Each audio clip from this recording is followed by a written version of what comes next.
Hi,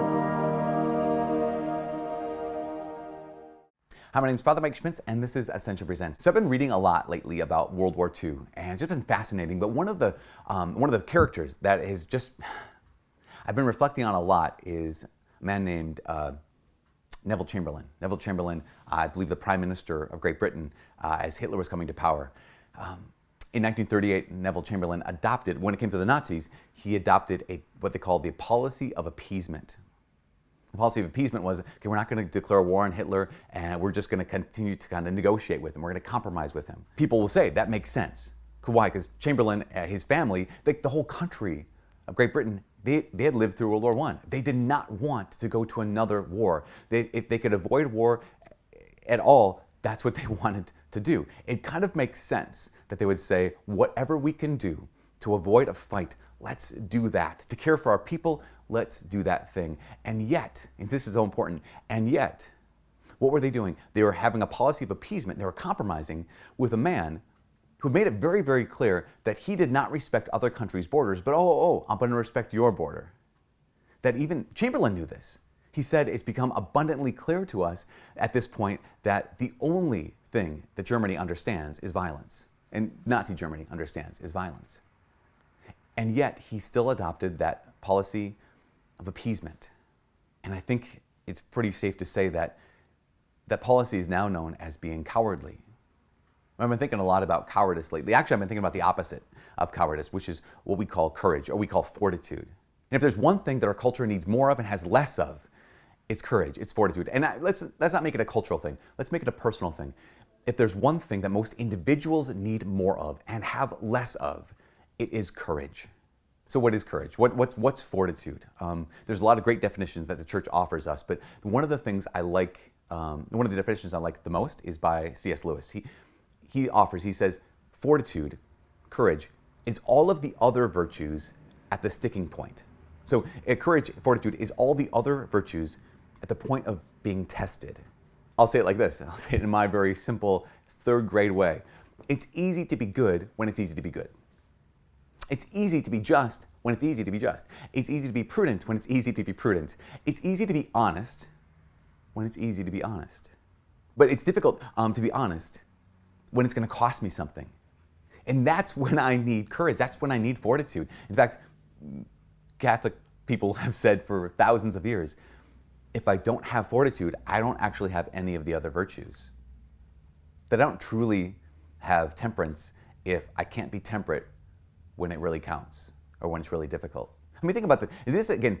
Let's get really personal here. Not like super big stuff, but just like in my own life. Not like heroic moment, but just in this one moment in my life. It's Lent. And we have fast days in Lent. You know, Ash Wednesday and Good Friday. We also have days of penance in Lent, right? Every Friday throughout the whole year is a day of penance. But see, on that fast day, here's what I find. In the beginning of the fast day, I'm like, this is a piece of cake.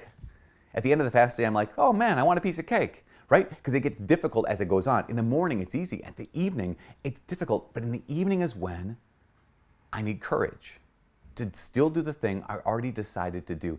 If you decided to do some kind of prayer this Lent or any time in your life, it's easy to pray when it's easy to pray.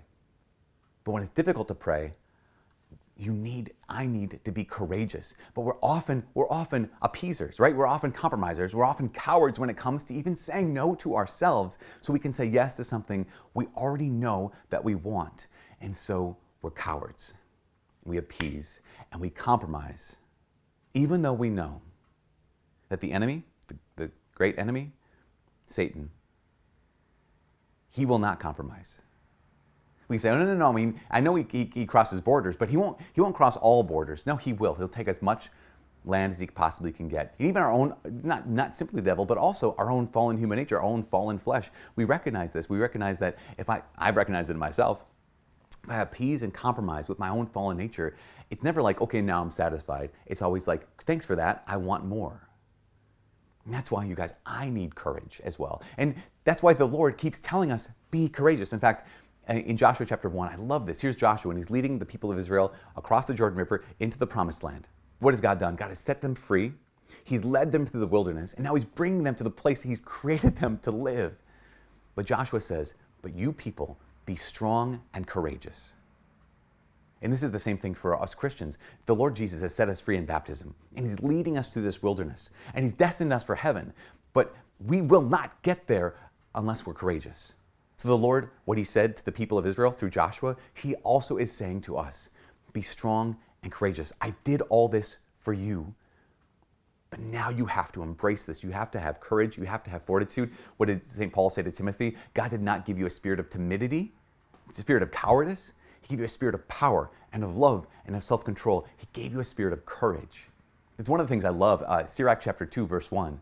He says, my son, when you come to serve the Lord, prepare yourself for trials.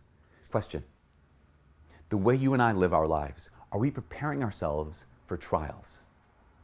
Do we pick up our cross daily and follow after Jesus? Or do we think like, no, following Jesus is a matter of comfort. It's a matter of like, when I feel like it. It's a matter of like, I don't live my Christianity in such a way that people like actually notice, because that would be weird. But I blend in with everybody. Or is it a way of living the gospel that demands that I'm courageous? And I'm not saying on the street corner necessarily. I mean in the silence of my heart, in my own hidden room. Do I fast? Do I pray? Do I give alms? Do I care for people? Do I say no to myself? My son, when you come to serve the Lord, prepare yourself for trials. Am I today preparing myself for a trial? Because I will face it and you will face it. And that will be the difference. Jesus has done everything he needs to do, but whether I'm courageous or not will be the difference. In fact, there is no saint who ever lived who was not courageous. There's no saint who ever lived who didn't have fortitude. And I want to be a saint, and I know you want to be a saint as well, which means we need to embrace courage and fortitude. In fact, Pope Benedict, when he was asked about St. John Paul the Great, they asked, did you know that he was a saint when he was around, when you were working together? Benedict thought about it, and he said, yeah, I could recognize his holiness. He had an intense intimacy with the Lord. But also he said, for me, courage and truth is the primary measure of holiness. For me, courage and truth is the primary measure of holiness. And John Paul had courage and truth, even when people persecuted him, literally tried to kill him for his faith and for what he was saying, standing up against communism, standing up against other regimes, standing up for the gospel. He had courage and truth, the primary measure of holiness. If you want to be a saint, I know you do. Today, embrace the cross, embrace Jesus, and embrace courage. I know that you can. For all of us here at Ascension Presents, my name's Father Mike. God bless. And like, subscribe, do all those other things that happen on the internet.